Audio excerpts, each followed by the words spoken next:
భాగాలుగా ఉండాలి. తర్వాత మనం ఇటు నుంచి వేసిన 4 భాగాలు రావాలి.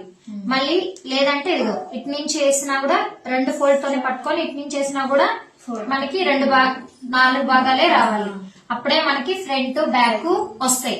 మళ్ళా క్లాత్ ఎంత ఉందనేది కూడా వేస్ట్ పోనీకుండా క్లాత్ ను కూడా చూసుకొని వేస్ట్ చేసుకోకుండా కట్ చేసుకోవాలి. మళ్ళీ మనకి అన్నిటికీ పర్ఫెక్ట్ గా చూసుకొని సైజ్ ఎంతైతే అంతే ఉందో అంత మాత్రమే కట్ చేసుకోవాలి.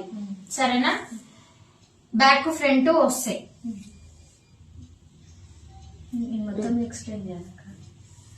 క్లోజ్ సైడ్ ఏమో మన వైపు ఉండాలి, ఓపెన్ సైడ్ ఏమో మనకి ఎదురుగా ఉండాలి, ఆపోజిట్ గా ఉండాలి.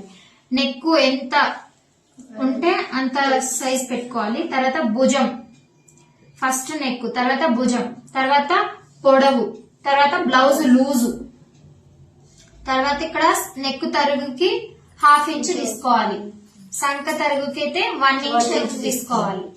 ఇక్కడ ఖర్చుల కోసం కూడా 1 ఇంచ్ ఎక్స్ట్రా తీసుకోవాలి. నెక్ దగ్గర నుంచి స్టార్ట్ చేసి ఈ వైపు ఎండింగ్ వైపు నుంచి సంక భాగం వరకు కట్ చేసుకోవాలి. కట్ చేయడం నెక్ వైపు నుంచే చేయాలి. ఎప్పుడైనా నెక్ క్లోజ్నెస్ సైడే పెట్టుకోవాలి, ఎండింగ్ సైడే సంక పెట్టుకోవాలి. ఈ 1/2 ఇంచ్ మాత్రం స్టిచ్చింగ్ లో పోవాలి.